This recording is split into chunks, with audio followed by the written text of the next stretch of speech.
À tous et bienvenue dans cette nouvelle vidéo. Alors aujourd'hui, nous allons voir l'encens, les nettoyages et la purification, en réalité, l'encens sert vraiment à ça, à nettoyer et à purifier les lieux. Nous allons également voir comment une pierre peut interagir avec nous et comment elle vit en fait son parcours d'évolution avec nous. Donc c'est une vidéo sur la purification en général. Donc l'encens en magie, donc pour ceux qui veulent faire des rituels magiques, pour faire le bien dans la magie blanche, pour faire un rituel, pour par exemple purifier quelqu'un ou purifier une situation ou purifier quelque chose qui ne va pas ou mauvais œil aussi qu'on peut recevoir via la pensée, euh, eh bien nous utilisons souvent une bougie noire qui est une bougie de bannissement puisque la couleur noire c'est une bougie de bannissement. Et nous utilisons régulièrement en fait de l'encens qui accompagne en fait ce rituel. L'encens, il est relié à l'élément air, euh, puisque en fait la fumée de l'encens est reliée finalement à l'élément air. Avant chaque rituel magique, tous les éléments qui consistent et qui servent au rituel doivent être consacrés. D'accord? Avec l'eau, le feu, l'air et la terre. C'est-à-dire que chaque élément doit être regroupé sur la table, que ce soit l'eau, le feu par exemple avec un briquet ou quelque chose qui s'enflamme, voilà, l'eau, un verre d'eau et la terre, bah, peut-être un petit peu de terre pour en fait consacrer tous les outils qui vont servir au rituel, tout simplement. Donc voilà, l'encens, c'est vraiment dans le but de purifier, de nettoyer toutes les énergies qui sont toxiques ou négatives. Nous verrons également qu'il y a plusieurs sortes d'encens qui vont avoir différentes en fait fonctions. Si on veut par exemple purifier sa maison, eh bien on va utiliser la sauge blanche ou l'encens de dragon, qu'on appelle aussi dragon blood, qui sont des encens qui vont remettre en fait à blanc toutes les énergies du lieu, puisque le lieu a une mémoire et parfois c'est important en fait de remettre toutes les énergies à blanc pour que ça reparte du bon pied et que les énergies en fait repartent finalement correctement. Voilà. Euh, L'encens, il est régulièrement utilisé aussi lors de nettoyage. Donc quand je parle de nettoyage, ça peut aussi être un nettoyage de la maison, d'une pièce en particulier, comme un passage d'âme. Alors qu'est-ce que c'est un passage d'âme? C'est en fait des prières qui servent à ouvrir la porte aux âmes errantes, ouvrir le tunnel de lumière qui vont leur servir aux âmes à passer de l'autre côté dans le monde des défunts, tout simplement. Euh, Puisque, en fait, une âme errante, souvent, alors j'ai déjà eu des gens en nettoyage qui m'ont dit, mais parfois on se fait tirer les pieds, parfois on se fait tirer les bras, parfois on est un peu réveillé par des âmes un peu qui sont là autour de nous le soir ou la nuit. Et en fait, ces âmes errantes, souvent quand ils réveillent les locataires de la maison ou les gens qui habitent dans cette maison, eh bien, c'est simplement pour euh, montrer qu'ils veulent passer dans la lumière et qu'il est temps de chercher une personne qu'on définira comme passeur d'âme. Donc souvent, quand ça arrive, eh bien c'est que les âmes sont prêtes finalement à passer de l'autre côté, et c'est pour ça que souvent ces gens prennent peur et qu'ils appellent finalement après un passeur d'âme comme moi qui fait passer les âmes dans l'autre monde, de l'autre côté, tout simplement.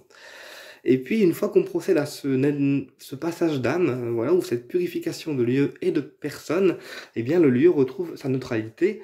Donc, des énergies qui vont être neutres et l'air souvent devient plus respirable puisque des âmes errantes peuvent aussi oppresser un lieu et peuvent aussi rendre la vie des habitants un peu plus difficile puisque des âmes errantes peuvent aussi provoquer des ressentis. C'est-à-dire que si c'est une personne, par exemple, qui a du mal à respirer, eh bien, vous allez aussi avoir ce mal à respirer puisque l'âme errante va refléter en fait son état à travers vous si vous êtes une personne en fait complètement sensible ou réceptive aux énergies subtiles. Par exemple, si c'est une âme errante qui est agressive, vous allez devenir très agressif sans connaître la raison. Il y aura aussi peut-être des événements qui vont causer en fait cette colère, auquel cas, eh bien, c'est une âme errante qui est très agressive, puisque les âmes errantes sont comme les humains, eh bien, ils ont chacun et chacune leur caractère. Et selon les âmes errantes qui sont présentes dans votre maison, eh bien, le caractère diffère et également les sensations diffèrent. Alors, quand je parle d'air plus respirable, c'est parce que s'il y a plusieurs amérantes, forcément, ils prennent en fait. Euh, Comment je peux expliquer ça? Ils prennent finalement l'espace de la maison et les énergies des gens qui sont dedans. Et en fait, la maison devient, oui, leur espace. Alors, qu'est-ce qui peut faire qu'une âme errante reste dans une maison? Alors, déjà, première raison, ça peut être parce qu'elle est attachée au lieu, parce que le lieu lui est sacré. Peut-être que c'est une âme qui a habité avant son décès dans la maison, auquel cas, il y a de fortes chances qu'elle y reste et qu'elle ne veuille pas, en fait, passer de l'autre côté, puisqu'elle considère que le lieu est chez elle.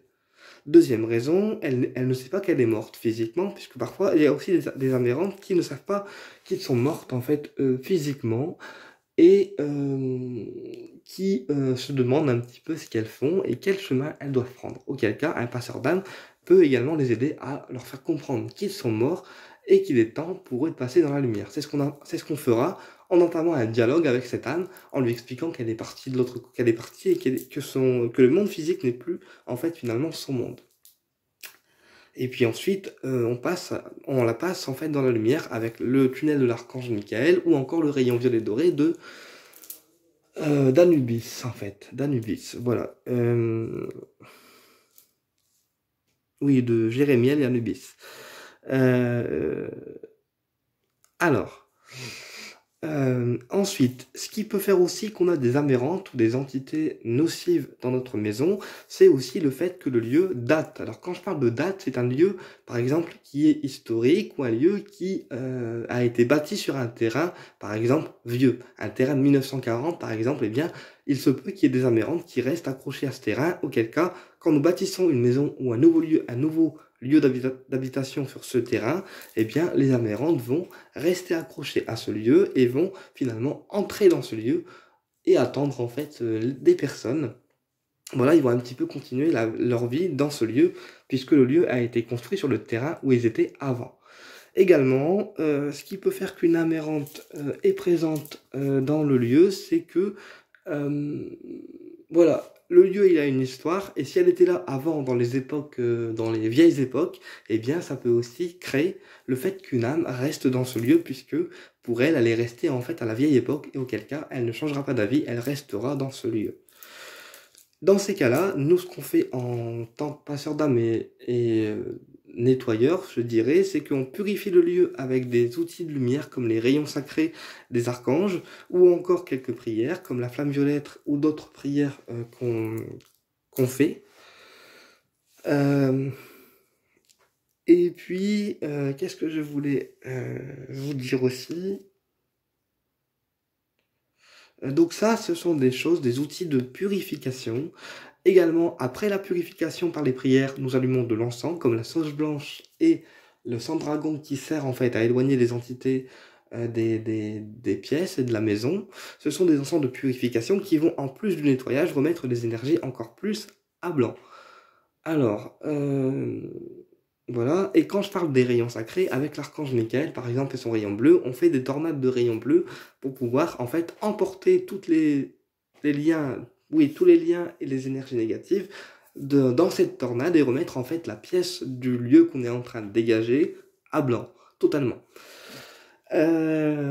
Ensuite, nous utilisons lors d'un dégagement et passage d'âme des pierres de protection comme l'œil de tigre qui est une pierre de protection qui éloigne les mauvaises personnes et les mauvaises choses de nous afin de ne pas perturber le dégagement et de ne pas perturber en fait sa bonne circulation. Alors un dégagement de lieu, un passage d'âme au niveau du lieu, ça reste quand même assez physique. Voilà pourquoi à chaque passage d'âme de lieu, personnellement, moi je transpire, puisque je suis une personne qui guérit les personnes de leur douleur physique, qui guérit les personnes de leur douleur aussi au niveau émotionnel, et chaque passage d'âme me provoque en fait la transpiration dans le sens où je suis complètement en fait happé par leur passage quand je le fais. C'est-à-dire que je suis concentré, je suis dans mon truc, et les âmes me font ressentir en fait diverses sensations comme de l'oppression, comme parfois aussi la sensation d'être mal dans une pièce. Et puis ils me font sentir quand ils sont autour de moi par des frissons, voilà, des frissons qui sont plus ou moins agréables. Alors souvent les frissons c'est plusieurs frissons à la fois. C'est pas un frisson à la fois, c'est plusieurs frissons à la fois. Et ça veut dire que les âmes errantes en fait sont présentes et qu'ils cherchent en fait à me contacter moi en tant que médium, voilà, et pour que je puisse procéder à leur passage.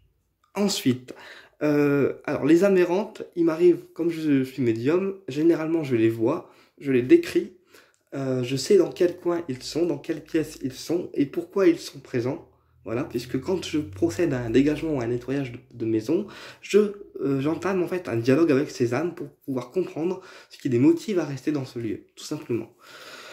Et ensuite, je fais mon nettoyage, mon petit protocole qui sert à nettoyer, à purifier, à, euh, à remettre à blanc. Alors souvent les personnes après le protocole se sentent mieux, ils dorment beaucoup mieux et parfois aussi ils ont une pression en moins sur les épaules puisque une amérante peut tout à fait être accrochée à une personne, accrochée oui à une personne, ce qui cause du coup des pressions sur le corps physique comme une pression à l'épaule ou certaines douleurs.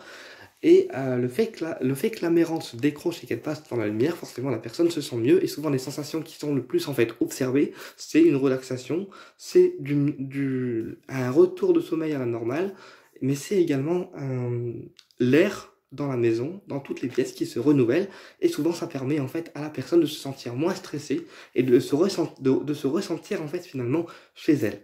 Alors je vais répondre à une question parce qu'elle m'a été posée elle m'a été posée en commentaire.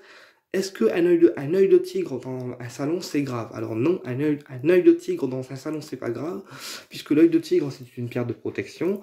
Si c'est dans un salon, on privilégiera un morceau d'œil de tigre, d'accord? Un morceau d'œil de tigre pour pouvoir poser cet œil de tigre dans la maison et pouvoir amener une protection de la maison ou des personnes qui rentrent et qui sortent pour ne pas que ce soit des mauvaises personnes, en fait, tout simplement. Toutefois, il faudra purifier les pierres à l'eau, à la lumière solaire et lunaire. Alors, la lumière solaire et lunaire pour l'œil de tigre, puisque l'œil de tigre, c'est une pierre solaire et lunaire. Donc, il faudra souvent purifier l'œil de tigre à la lumière lunaire et solaire, afin de le purifier et d'entretenir son énergie, pour ne pas que la négativité vous soit renvoyée, puisqu'une pierre qui est non purifiée, une pierre qui est non purifiée, une pierre qui est non rechargée, elle peut vous renvoyer de la négativité qu'elle a absorbée, puisque elle emmagasine, mais au bout d'un moment, quand elle arrive à saturation, eh bien, elle va en fait vous renvoyer la négativité sur vous, tout simplement. Alors, voilà ce que je voulais vous dire sur le passage d'âme. Eh bien, écoutez, j'espère que cette vidéo vous a plu. Alors, surtout quand on sent qu'il y a il y a des choses qui claquent ou des bruits de pas ou qu'on sent qu'il y a une présence autour de nous, ça peut être une âme qui vous observe parce que justement elle cherche en fait à passer de l'autre côté, auquel cas on appelle l'archange Michael pour qu'il vienne en fait la prendre, mais le mieux c'est de passer par un passeur d'âme comme moi qui est tout à fait en fait capable oui de faire ce passage.